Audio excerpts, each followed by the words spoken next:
Hello friends, ഇന്ന് നമ്മളെല്ലാവരും കൂടി ആലുവ ശിവരാത്രി മണപ്പുറത്തേക്കുള്ള യാത്രയിലാണ്. ശിവരാത്രി കഴിഞ്ഞാൽ ആലുവ മണപ്പുറത്ത് ഒരു മാസത്തോളം അവിടെ ആളുകൾക്ക് വരാനും എൻജോയ് ചെയ്യാനുള്ള ഫെസിലിറ്റീസ് എല്ലാം ഉണ്ട്. ആലുവ പുഴയുടെ തീരത്താണ് ഈ കാണുന്നതാണ് ശിവക്ഷേത്രം. പലപ്പോഴും നിങ്ങൾ കണ്ടിട്ടുണ്ടാവും വെള്ളപ്പൊക്കം വരുമ്പോൾ അതിൻ്റെ ഏറ്റവും ഉയരത്തിൽ വരെ വെള്ളം എത്തുന്നത്. അപ്പോൾ അങ്ങനെ ഞങ്ങൾ കുറച്ച് നേരത്തെയാണ് എത്തിയത്. ഏകദേശം 5 മണിയായി കാണും. ആളുകളൊക്കെ വന്നു തുടങ്ങുന്നേ ഉള്ളൂ. അതുകൊണ്ട് ഒട്ടും തിരക്കില്ലാതെ തന്നെ ഇതുപോലെ ദൃശ്യങ്ങൾ പകർത്താൻ സാധിച്ചു. ഭാഗത്ത് മണ്ണ് കൊണ്ടുണ്ടാക്കുന്ന ശില്പങ്ങളും ചട്ടികളും കലങ്ങളും എല്ലാം വിൽക്കുന്നതായിരുന്നു. അതിൻ്റെ ഇങ്ങേ സൈഡിൽ നമുക്ക് കഴിക്കാനുള്ള വറവ് സാധനങ്ങളും അതുപോലെ ചെറിയ ചെറിയ ക്യൂരിയോസുകൾ വിൽക്കുന്ന പലതരം ഷോപ്പുകൾ ഉണ്ടായിരുന്നു. ആളുകൾ വന്നു തുടങ്ങുന്നേ ഉള്ളൂ. അതുകൊണ്ട് തന്നെ കച്ചവടക്കാർ അവരുടെ സാധനങ്ങളെല്ലാം പുറത്തേക്ക് എടുത്ത് വെക്കുന്നേ ഉള്ളൂ. സാധാരണ കാണുന്ന പോലെ ഉത്സവപ്പറമ്പുകളിൽ ഉണ്ടാകുന്ന ഭക്ഷണശാലകളും അതുപോലെ തന്നെ ചെടി വിൽക്കുന്ന സ്ഥലങ്ങളും പിന്നെ സോപ്പ് ചീപ്പ് കണ്ണാടി അതെല്ലാം കിട്ടുന്ന കടകളും ഒക്കെ കൂടി ഒരു നല്ലൊരു പ്രതീതിയാണ് അതിൽ നടക്കാനായിട്ട്. കുട്ടികളും മുതിർന്നവരും എല്ലാവരും വരുന്നുണ്ട്. പലതരം സാധനങ്ങൾ എല്ലാം വാങ്ങാൻ കിട്ടുന്നുണ്ട്. എൻ്റെ ചെറുപ്പത്തിൽ ചെറിയ ചെറിയ മൺകലങ്ങളെല്ലാം കിട്ടിയിരുന്ന ആലുവ ശിവരാത്രിയാണ്. അതിൽ നിന്ന് പായസമൊക്കെ വെച്ച ഓർമ്മ ഇപ്പോഴും ഉണ്ട്.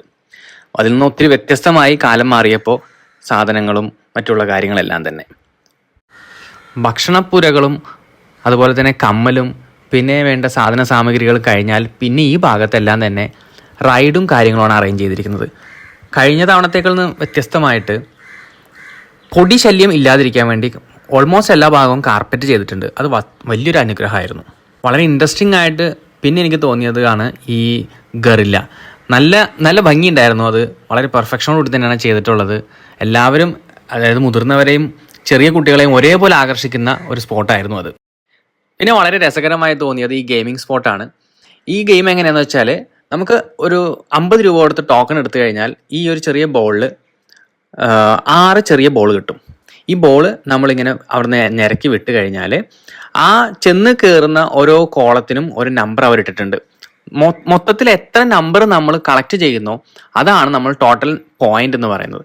അങ്ങനെ 6 ബോളും കൂടി നമ്മൾ കളക്ട് ചെയ്ത പോയിന്റ്സിന് തുല്യമായിട്ട് അവർ ഓരോ പ്രൈസിനും ഒരു നമ്പർ ഇട്ടുണ്ടാവും. ആ നമ്പറിലുള്ള പ്രൈസ് നമുക്ക് കിട്ടും. അങ്ങനെ പ്രൈസ് വിൻ ചെയ്ത ആളുകൾ ഒരു ചെറിയ ബക്കറ്റ് വാങ്ങുന്നതാണ് ഇപ്പോൾ നിങ്ങളാ കാണുന്നത്. കുട്ടികൾക്ക് വേണ്ടി മാത്രമുള്ള റൈഡുകളും മുതിർന്നവർക്ക് വേണ്ടിയുള്ളതും എല്ലാം ഉണ്ട്. വലിയ വലിയ റൈഡുകളുടെ താഴെ ആളുകൾ നിൽക്കുന്നത് എന്താണെന്ന് വെച്ചാൽ ആരെങ്കിലും അതിൽ കയറിയിട്ട് കരയുന്നുണ്ടോ എന്ന് കേൾക്കാനും കൂടിയായിരുന്നു. ഞങ്ങൾ എല്ലാ ഭാഗവും ഒന്ന് ചുറ്റിക്കറങ്ങി. രാത്രിയായപ്പോൾ കുറച്ചും കൂടി ദീപപ്രഭയിൽ നിന്നപ്പോൾ നല്ല ഭംഗിയായിട്ട് തോന്നി. പിന്നെ അവിടെയുള്ള സ്റ്റാളിൽ നിന്ന് കുറച്ച് ഭക്ഷണമെല്ലാം കഴിച്ചു. ഞങ്ങൾ പതുക്കെ ഞങ്ങളുടെ വീട്ടിലോട്ട് തിരിച്ചു പോന്നു. അങ്ങനെ ഈ വർഷത്തെ ശിവരാത്രി മണപ്പുറ കാഴ്ചകളും കഴിഞ്ഞു. നല്ലൊരു ദിവസവും നല്ലൊരു ഈവനിങ്ങും എൻജോയ് ചെയ്തു ഞങ്ങളെല്ലാവരും വീട്ടിലെത്തി.